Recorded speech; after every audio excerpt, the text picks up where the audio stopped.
Liturgia do dia 21 de agosto de 2023. Memória de São Pio X, Papa. Primeira leitura. Leitura do livro dos Juízes. Naqueles dias, os filhos de Israel fizeram o que desagrada ao Senhor, servindo a deuses cananeus. Abandonaram o Senhor, o Deus de seus pais, que os havia tirado do Egito, e seguiram outros deuses dos povos que em torno deles habitavam, e os adoraram, provocando assim a ira do Senhor. Afastaram-se do Senhor para servir a Baal e a Astarte.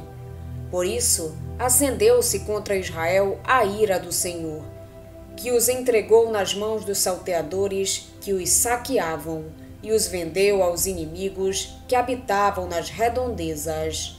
E eles não puderam resistir aos seus adversários. Em tudo o que desejassem empreender, a mão do Senhor estava contra eles, para a sua desgraça, como lhes havia dito e jurado. A sua aflição era extrema. Então o Senhor mandou-lhes juízes, que os livrassem das mãos dos saqueadores. Eles, porém, nem aos juízes quiseram ouvir, e continuavam a prostituir-se com outros deuses, adorando-os. Depressa se afastaram do caminho seguido por seus pais, que haviam obedecido aos mandamentos do Senhor. Não procederam como eles. Sempre que o Senhor lhes mandava juízes, o Senhor estava com o juiz, e os livrava das mãos dos inimigos enquanto o juiz vivia, porque o Senhor se deixava comover pelos gemidos dos aflitos. Mas quando o juiz morria, voltavam a cair e portavam-se pior que seus pais, seguindo outros deuses, servindo-os e adorando-os. Não desistiram de suas obras perversas, nem da sua conduta obstinada. Palavra do Senhor. Graças a Deus. Salmo responsorial é o de número 105. Lembrai-vos de nós, ó Senhor, segundo o amor para com vosso povo. Não quiseram suprimir aqueles povos que o Senhor tinha mandado exterminar. Misturaram-se então com os pagãos e aprenderam seus costumes depravados. Lembrai-vos de nós, ó Senhor, segundo o amor para com vosso povo. Aos ídolos pagãos prestaram culto, que se tornaram armadilha para eles, pois imolaram até mesmo os próprios filhos, sacrificaram suas filhas aos demônios. Lembrai-vos de nós, ó Senhor, segundo o amor para com vosso povo. Contaminaram-se com suas próprias obras, prostituíram-se em crimes incontáveis. Acendeu-se a ira de Deus contra o seu povo, e o Senhor abominou a sua herança. Lembrai-vos de nós, ó Senhor, segundo o amor para com vosso povo. Quantas vezes o Senhor os libertou, eles, porém, por malvadez o provocavam. Mas o Senhor tinha piedade do seu povo, quando ouvia o seu grito na aflição. Lembrai-vos de nós, ó Senhor, segundo o amor para com vosso povo. Evangelho de Jesus Cristo segundo São Mateus. Naquele tempo, alguém aproximou-se de Jesus e disse: Mestre, que devo fazer de bom para possuir a vida eterna?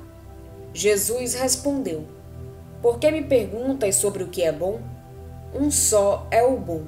Se queres entrar na vida, observa os mandamentos. O homem perguntou: Quais mandamentos? Jesus respondeu: Não matarás, não cometerás adultério, não roubarás, não levantarás falso testemunho, honra teu pai e tua mãe e ama o teu próximo como a ti mesmo. O jovem disse a Jesus: Tenho observado todas essas coisas, que ainda me falta? Jesus respondeu: Se queres ser perfeito, vai, vende tudo o que tens, dá o dinheiro aos pobres e terás um tesouro no céu. Depois vem e segue-me. Quando ouviu isso, o jovem foi embora cheio de tristeza, porque era muito rico. Palavra da salvação. Glória a vós, Senhor. O livro dos Juízes, que hoje começamos a escutar, narra a instalação de Israel em Canaã com as mudanças que comportou. Passagem do nomadismo ao sedentarismo, estabelecimento de relações com povos desconhecidos que tinham estruturas religiosas, sociais e políticas consolidadas. Não era fácil encontrar espaço para a própria identidade como povo, para aguardar e aprofundar.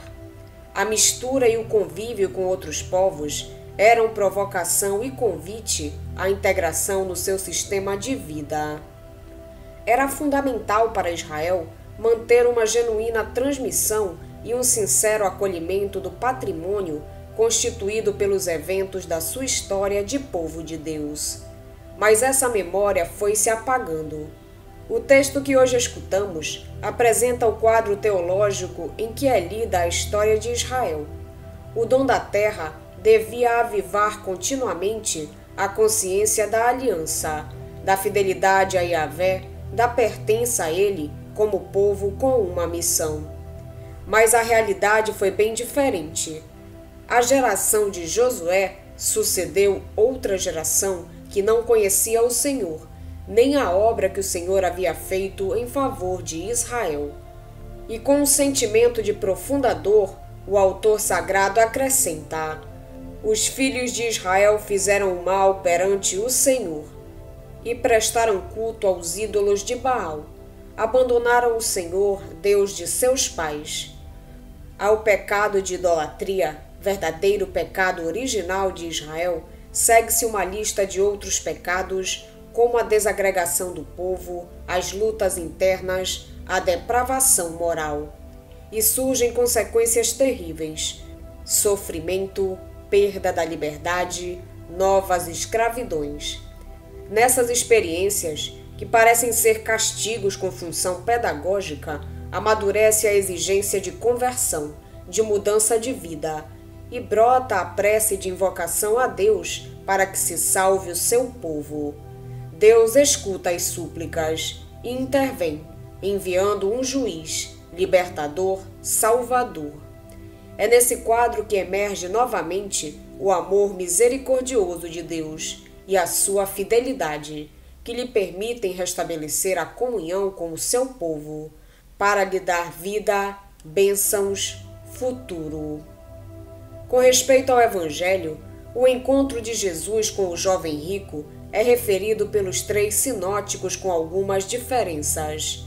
Por exemplo, Mateus fala de um jovem que se apresenta a Jesus e lhe chama simplesmente Mestre. Marcos e Lucas falam de um homem que se dirige a Jesus chamando-lhe Bom Mestre. Também a resposta de Jesus é diferente. Enquanto Mateus, como é habitual, evita pronunciar o nome de Deus e escreve: por que me interrogas sobre o que é bom? Bom é um só. Marcos e Lucas escrevem: por que me interrogas sobre o que é bom? Bom é um só, Deus. Todo homem anseia pela vida e felicidade eterna, e todo homem se interroga sobre o modo para as alcançar. Já os discípulos de João Batista o interrogavam sobre essa questão. No dia do Pentecostes, os ouvintes de Pedro hão de fazer-lhe a mesma pergunta. No nosso texto, é um jovem que anda à procura, que quer fazer algo para alcançar a vida eterna. Jesus fica agradado com a sua boa vontade e, pouco a pouco, procura orientá-lo. Com a pergunta: por que me interrogas sobre o que é bom? Bom é um só.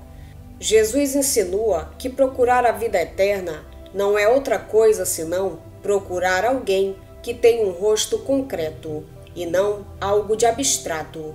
Por isto, Jesus indica-lhe o tradicional caminho da prática dos mandamentos. O jovem não fica satisfeito com essa resposta, demasiado óbvia, e até estava convencido de sempre ter cumprido tudo isso. Procurava, pois, algo mais. Então Jesus lança-lhe uma proposta: se queres ser perfeito, Jesus aprecia a boa vontade, o esforço de quem quer ir mais longe. Já tinha apontado uma meta sem limites ao dizer: sede perfeitos como é perfeito o vosso Pai Celeste. O caminho para essa meta é dar tudo aos pobres e pôr-se a seguir Jesus. É o que o Mestre diz ao jovem, porque os bens, quando não são partilhados com os pobres, afastam o homem do bem supremo, que é Deus. Onde está o teu tesouro, aí está o teu coração. Para seguir a Cristo, é preciso ter o coração no lugar certo. Não era o caso deste jovem, que tinha muitos bens e se foi embora triste. A história de Israel durante o período dos juízes é uma história de infidelidade do povo e de fidelidade de Deus. É essa a perspectiva geral que nos oferece, logo desde o início, o livro dos Juízes. A infidelidade do povo manifesta-se de várias formas. Os filhos de Israel fizeram o mal perante o Senhor, diz o livro. Esta frase é uma espécie de refrão que vai sendo repetido ao longo do livro. Mas o principal pecado foi o da idolatria. Prestaram culto aos ídolos de Baal. Os israelitas, em vez de manifestarem gratidão para com Deus, procuram outros deuses, os deuses cananeus, mais prontos a satisfazer os seus desejos. A ira de Deus não tardou a manifestar-se. Inflamou-se a ira do Senhor contra Israel e entregou-os nas mãos de salteadores que os espoliaram. Deste modo, o povo de Deus voltou a uma situação de opressão e de escravidão por sua própria culpa. No meio dos seus sofrimentos, voltou a recordar-se de Deus e a implorar misericórdia. O Senhor deixou-se comover e enviou-lhes os juízes, chefes inspirados por ele, que tomaram conta da situação e venceram os opressores. Deus estava com aquele juiz, libertando-os da mão dos seus inimigos. Infelizmente, o esquema repetia-se depois da morte de cada juiz. Pecado, especialmente o de idolatria, sofrimentos diversos e opressão pelos inimigos, gemidos de súplica ao Senhor, que novamente usa de misericórdia e envia outro juiz. Assim, Deus procura educar o seu povo à conversão e à confiança nele, mesmo nas situações de pecado. A fidelidade de Deus leva sempre a melhor, mesmo diante da infidelidade do homem. O Evangelho mostra-nos que a fidelidade humana, mesmo quando existe, precisa de um complemento divino. O jovem que vai ao encontro de Jesus deseja conhecer o bom caminho para sempre e pergunta: que me falta ainda? Que falta a uma fidelidade completa? A resposta de Jesus, como acontece outras vezes, é paradoxal. Vai, vende o que tens, dá o dinheiro aos pobres e terás um tesouro no céu. Depois, vem e segue-me. É como quem diz: não te falta nada, tens demasiado. Falta-te tornar-te pobre de bens materiais para estares disponível para o amor divino.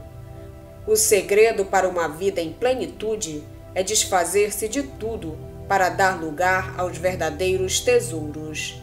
É desfazer-se até de si mesmo para acolher a Cristo e a sua vida em nós. Já não sou eu que vivo, mas é Cristo que vive em mim.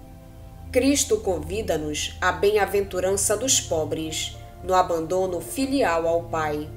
Viver a bem-aventurança da pobreza é permitir a Cristo viver a sua pobreza em nós. É, numa palavra, viver Cristo. Realiza-se a parábola do tesouro escondido no campo. Um homem encontra-o e esconde-o de novo. Depois vai, cheio de alegria, vende tudo o que tem e compra aquele campo. A parábola da pérola de grande valor. O comerciante vai, vende tudo o que tem e compra. O tesouro escondido, a pérola de grande valor, é o Cristo das bem-aventuranças vividas na nossa vida. Por isso recordaremos o seu insistente convite. Vai, vende tudo o que tens, dá aos pobres, depois vem e segue-me. Hoje a Igreja faz memória a São Pio X, Papa. Nasceu na aldeia de Riese, na região de Veneza, Itália, em 1835. Depois de ter desempenhado santamente o ministério sacerdotal, foi sucessivamente bispo de Mantua, patriarca de Veneza e papa, eleito no ano 1903.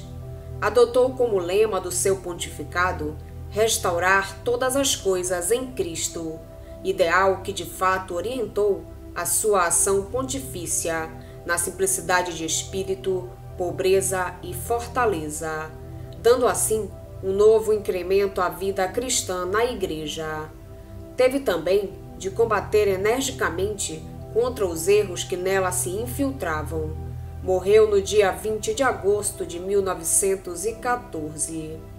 Compostos por divina inspiração, os salmos colecionados na Sagrada Escritura foram, desde os inícios da Igreja, empregados, como se sabe, não apenas para alimentar maravilhosamente a piedade dos fiéis que ofereciam sempre a Deus o sacrifício de louvor, isto é, o fruto dos lábios que louvam seu nome, mas também, como já era costume na antiga lei, para ocupar lugar eminente na sagrada liturgia e no ofício divino.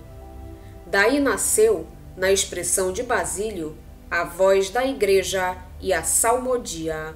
Salmodia que é filha de sua inodia, que sempre a Igreja canta diante do trono de Deus e do Cordeiro, como expõe nosso predecessor Urbano VIII.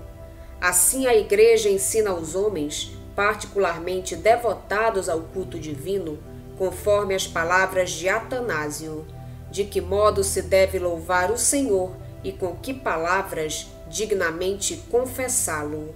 A este respeito, disse muito bem Agostinho: para ser bem louvado pelo homem, Deus mesmo se louvou, e aceitando louvar-se, deu ao homem encontrar o modo de louvá-lo. Da Constituição Apostólica Divino Aflato de São Pio X, Papa. Vamos pedir a Deus que nos auxilie no dia de hoje para que possamos permanecer na sua santa vontade. Pedimos também a intercessão da Virgem Maria, de São Pio X e todos os anjos e santos de Deus. Pai nosso que estais nos céus, santificado seja o vosso nome. Venha a nós o vosso reino, seja feita a vossa vontade, assim na terra como no céu. O pão nosso de cada dia nos dai hoje. Perdoai-nos as nossas ofensas, assim como nós perdoamos a quem nos tem ofendido. E não nos deixeis cair em tentação, mas livrai-nos do mal. Amém. Oração. Ó Deus, que para defender a fé católica e restaurar todas as coisas em Cristo, cumulastes o Papa São Pio X de sabedoria divina e coragem apostólica. Fazei-nos alcançar o prêmio eterno, dóceis às suas instruções e seus exemplos. Por nosso Senhor Jesus Cristo, vosso Filho, na unidade do Espírito Santo. Amém. Estivemos reunidos em nome do Pai, do Filho e do Espírito Santo. Amém. Tenham todos um abençoado dia. Fiquem na santa paz de Jesus. Se inscrevam no canal, deixem seu like e compartilhem essa mensagem com seus amigos. Um grande abraço e até o próximo vídeo.